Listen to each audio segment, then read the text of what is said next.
1 Timóteo capítulo 6, eu quero ler com vocês o versículo de número 11.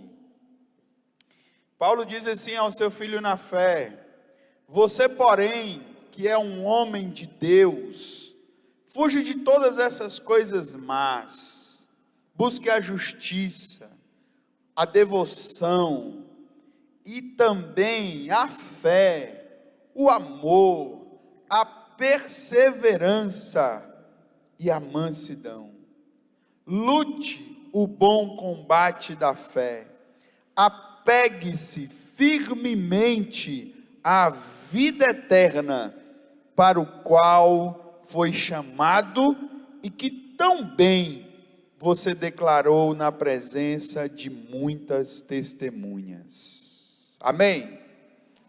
Eu trago uma pergunta no meu coração para essa nossa última noite nesse tema.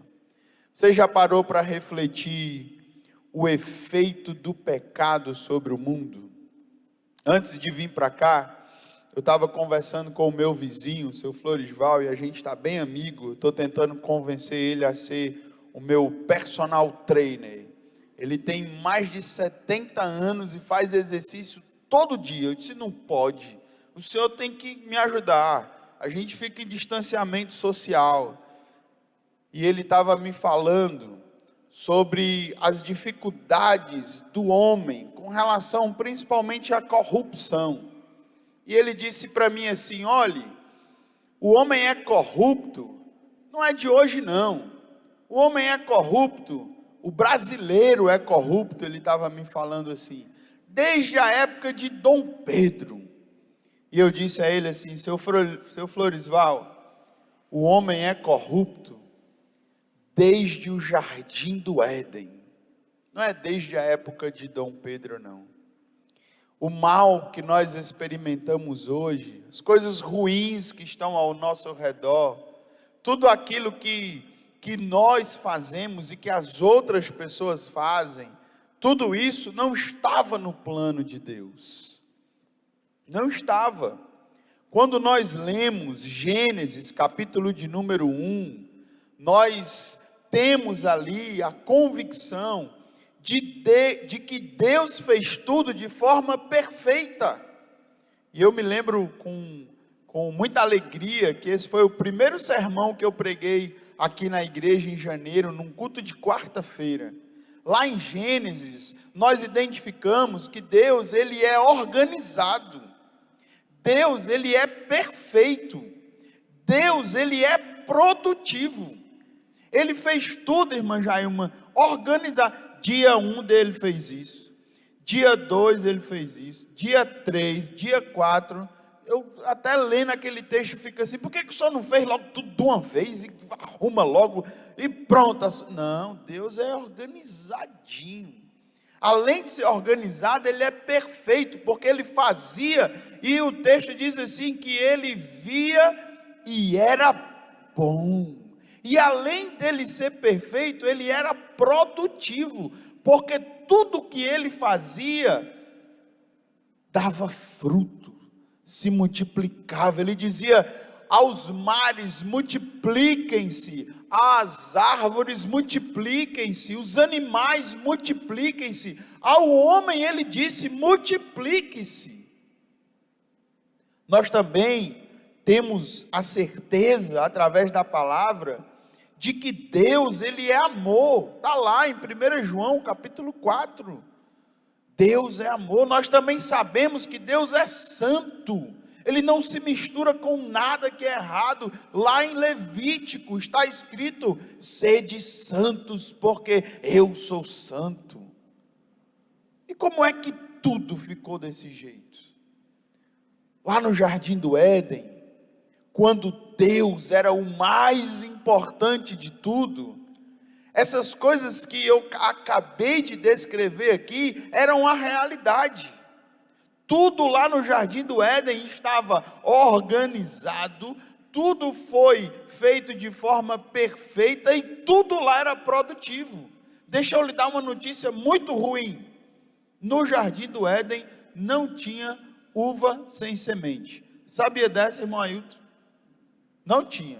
Eu já ouvi falar que existe até melancia sem semente. Nunca vi, mas já ouvi dizer que tem. Pois lá no Jardim do Éden não tinha esse negócio, porque tinha que produzir. A semente é o que produz, é o que continua. O ambiente que Adão e Eva experimentavam era um ambiente de amor, porque Deus era o comandante daquilo. E era um ambiente de santidade, porque Deus é santo. Mas nós sabemos que veio o pecado. E o pecado destruiu tudo isso. Tudo isso foi destruído por causa do pecado. E eu queria dizer a você que destruiu, porque a realidade mudou assim, no Éden era Deus o mais importante. Depois do pecado, depois que Adão comeu da árvore do conhecimento do bem e do mal, agora a realidade é assim, homem, o mais importante. Não era mais Deus, acabou Deus, agora é homem, o mais importante. E aí quando o homem entra em cena, outras palavras surgem: orgulho, egoísmo. Você viu que foi só comer do fruto, Adão e Eva, já acabou aquele romance todo? Adão, o que aconteceu? Foi a mulher, Senhor, ali foi a culpa dela. Olha aí, tá vendo? Eu tenho culpa nenhuma? Se vira com a mulher que o Senhor fez, foi com ela. Eva, o que foi que aconteceu? Foi a serpente. Eu não tenho nada a ver com isso. Vá lá resolver com ela. Agora as palavras são essas: orgulho, egoísmo, ganância. A humanidade hoje, a humanidade sem Deus, vive a realidade do pecado. A humanidade sem Deus pratica a realidade do pecado. E quando nós abrimos a carta de Paulo, essa primeira carta a Timóteo, nós já identificamos isso. Porque Paulo está instruindo um pastor, um obreiro, que está cuidando de uma igreja. E já no capítulo 1, no versículo de número 3, ele diz assim: quando parti para a Macedônia, pedi a você que ficasse em Éfeso e advertisse certas pessoas de que não ensinassem coisas contrárias à verdade. E o que são coisas contrárias à verdade? Mentiras. Realidade do pecado. Mentira. E a gente precisa conviver com essa realidade em nossos dias? Será que você consegue perceber que onde há mentira é uma realidade do pecado e não uma realidade divina? Além disso, Paulo diz sobre esses homens de que não desperdiçasse tempo com discussões intermináveis sobre mitos e genealogias, porque eles causavam discórdia. E você consegue perceber que discórdia é uma realidade do pecado? Será que você consegue perceber quanto mal o pecado fez conosco, o pecado nos faz? Será que você consegue perceber como o pecado nos estraga e estraga a humanidade? É tanto que Paulo, no capítulo 1 ainda, lá no versículo 9, ele diz assim: a lei não foi criada para os que fazem o que é certo, mas olha a lista do que Paulo diz aí, olha, para os transgressores e rebeldes, para os irreverentes e pecadores, para os ímpios e profanos. Ela é para os que matam pai e mãe. Meu Deus, olha só, alguém capaz de fazer isso. Olha a realidade do pecado. E Paulo ainda diz assim: ou cometem outros homicídios. E ele continua no versículo 10: A lei é para os que vivem na imoralidade sexual, para os que praticam a homossexualidade, e também para os sequestradores, os mentirosos, os que juram falsamente, ou que fazem qualquer outra coisa que contradiga o ensino verdadeiro. Eu queria que você pensasse comigo nessa noite, poxa vida, como o pecado faz mal, gente. Eu queria que você refletisse comigo agora sim, o que o pecado faz, o que o pecado produz em nós. Porque no capítulo 6, que é o capítulo de hoje, aqui da nossa reflexão, Paulo destaca pelo menos uma influência péssima do pecado sobre as nossas vidas. E ele diz, a partir do versículo de número, finalzinho do versículo 2, ele diz assim: ensine essas coisas e incentive todos a obedecer-lhes. No versículo 3 ele diz assim: talvez alguns nos contradigam, mas estes são os ensinamentos do Senhor Jesus Cristo que conduzem a uma vida de devoção. Mas mesmo Timóteo ensinando o que Jesus deixou, Paulo diz no versículo seguinte, que quem ensina algo diferente, e tinha gente ensinando algo diferente, é arrogante e sem entendimento, vive com desejo doentio de discutir o significado das palavras e provoca contendas que resultam em inveja, divisão, difamação e suspeitas malignas.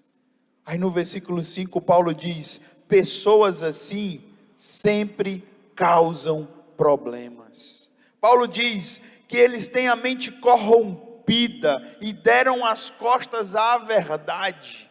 E ainda diz algo que eu acho terrível, irmãos. Ele diz que para elas a vida de devoção é apenas uma forma de enriquecer.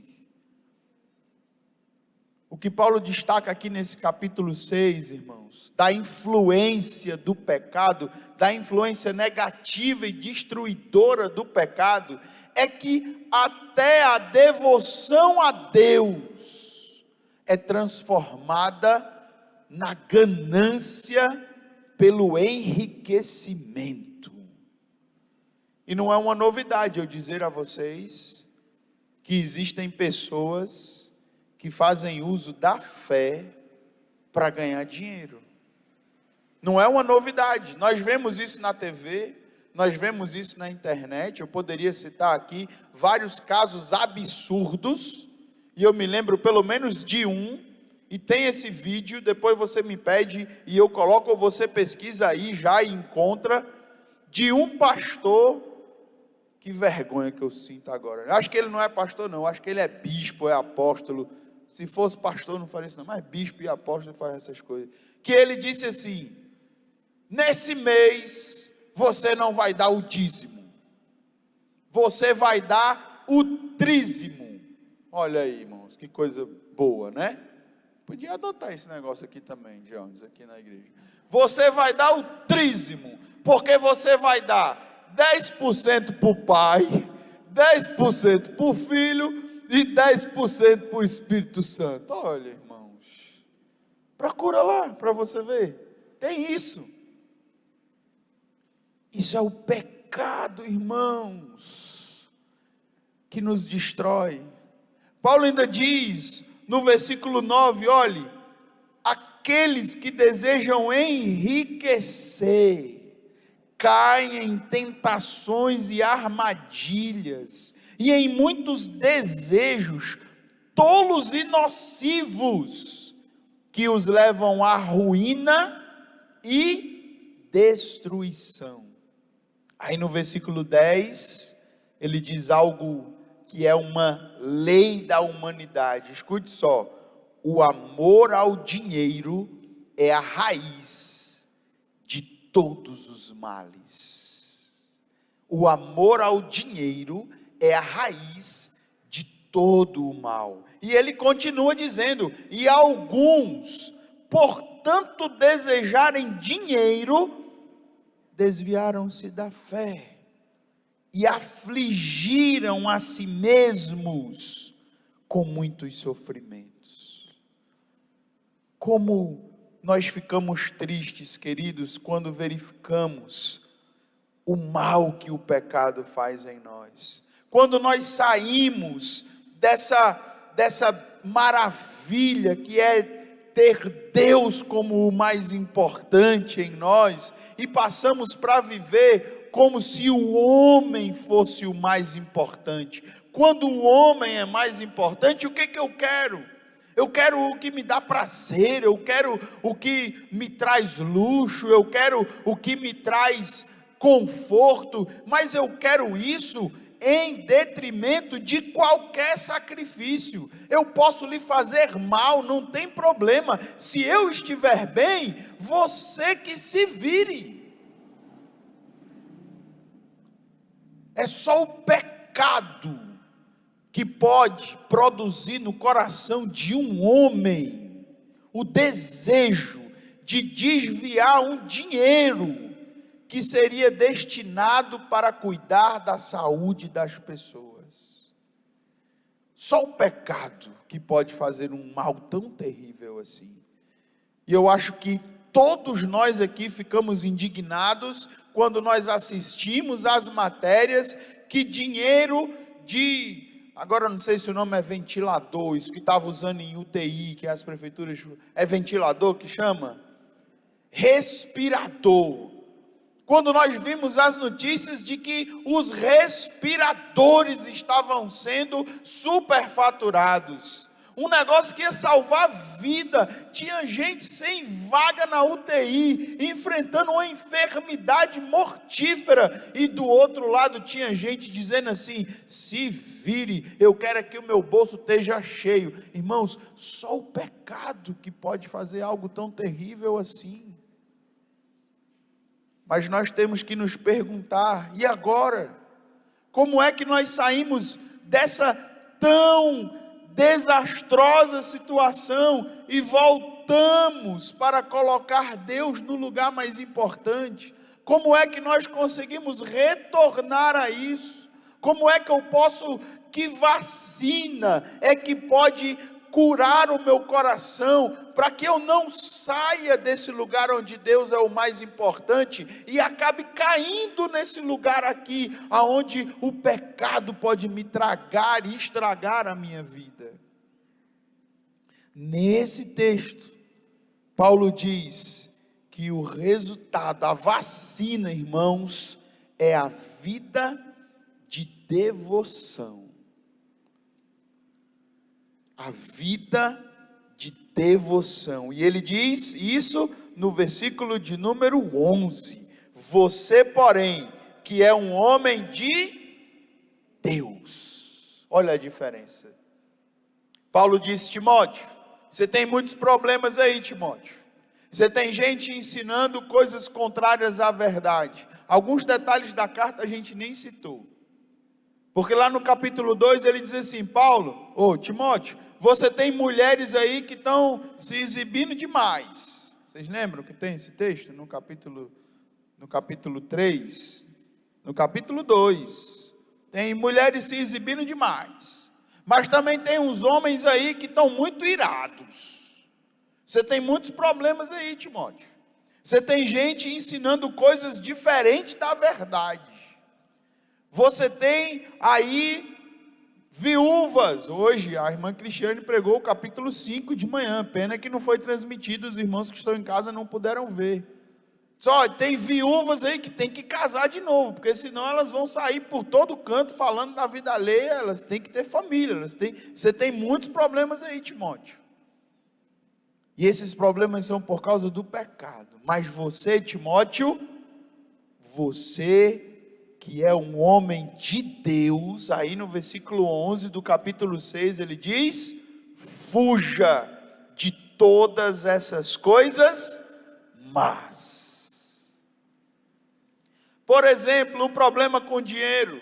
Eita, problema difícil. Porque, pastor, como é que a gente vive sem querer um dinheirinho? É tão bom ter as coisas, né? Trocar de carro, ter uma casa assim. Como é que a gente convive com o dinheiro sem que o dinheiro tome conta de nós? Ô, irmãos, eu estou todo feliz lá em casa. Há 3 meses atrás, os meus amigos aqui sabem, a gente morava num kitnetzinho, não tinha espaço, irmão, nem para um sofá. Se chegasse 4 pessoas lá em casa, nós tínhamos que sentar no chão, irmãos. Era difícil a situação, sabe? Hoje tem um sofá tão bonito lá em casa. Olha, menino, Deus já curou meu coração, viu? E vocês têm que ir lá para sentar nesse sofá. Inclusive um tapetezão bonito. Meu Deus, é tão bom. Uma irmã nos abençoou. Nosso banheiro não era assim, essas coisas todas, sabe? Era um banheiro assim, mais ou menos. Menina, a irmã deu um banho de assim, botou box no nosso banheiro. Olha, negócio chique. Mudou, botou um espelho, e os meninos agora só querem escovar os dentes toda hora. Papai, está um negócio bom. Como é que a gente lida com isso sem deixar o dinheiro tomar conta do nosso coração? Olha o que Paulo diz no versículo de número 6. A devoção acompanhada de contentamento é em si grande riqueza. Sabe o que é isso, irmãos? É dizer assim: Senhor, é isso que eu tenho, foi isso que o Senhor me deu, muito obrigado, Senhor, eu estou feliz. A gente só tinha uma mesa, 4 cadeiras, as cadeiras não era bonita não, mas a gente estava feliz ali, não era, meu amor? Era nosso cantinho. O Senhor não precisava nos dar um sofá tão bonito para a gente amá-lo. O problema às vezes, irmãos, é que a gente coloca o nosso coração nessas coisas. Ah, se eu não tiver aquele carro. Ah, se eu não tiver aquela sandália que saiu agora. Ah. Mas olha o que Paulo continua dizendo no versículo 7. Afinal, não trouxemos nada conosco quando viemos ao mundo. E nada levaremos quando o deixarmos. Portanto, se temos alimento e roupa, estejamos contentes. E deixa eu te dizer uma coisa, meu irmão. Se você está como eu, que estava lá no apertadinho, sabe? Se você não tem um sofá como o meu, agora, hein?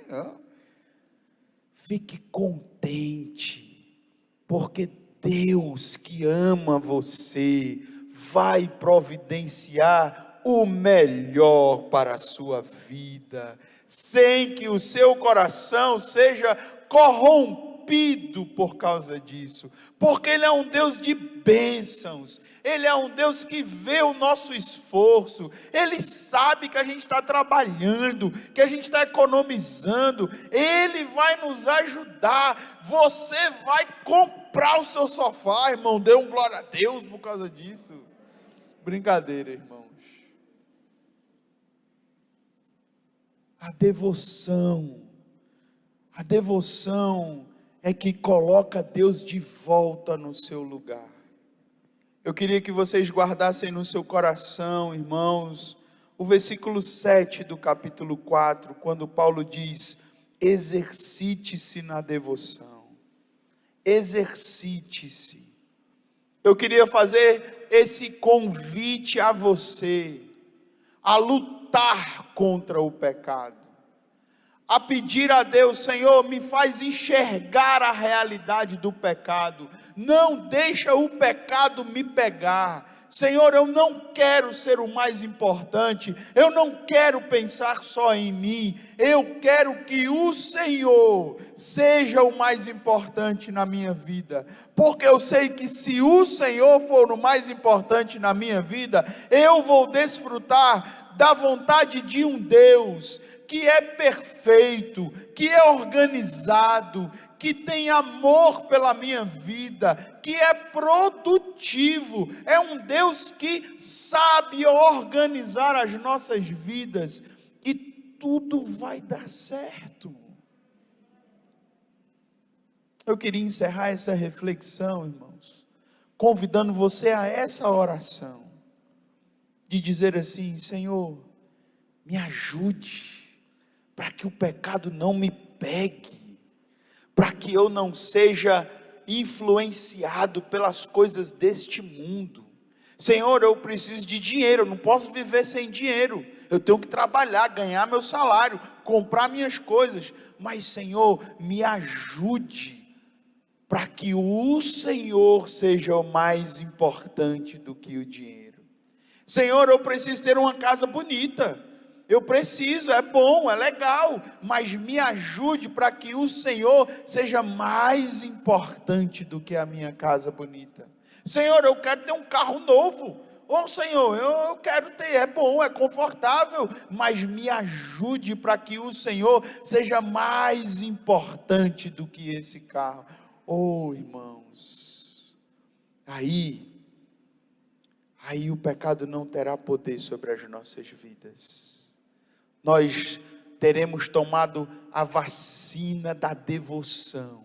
Diariamente nós poderemos dizer: Senhor, o Senhor é mais importante, o Senhor está em primeiro lugar, o primeiro lugar na minha vida está em Ti.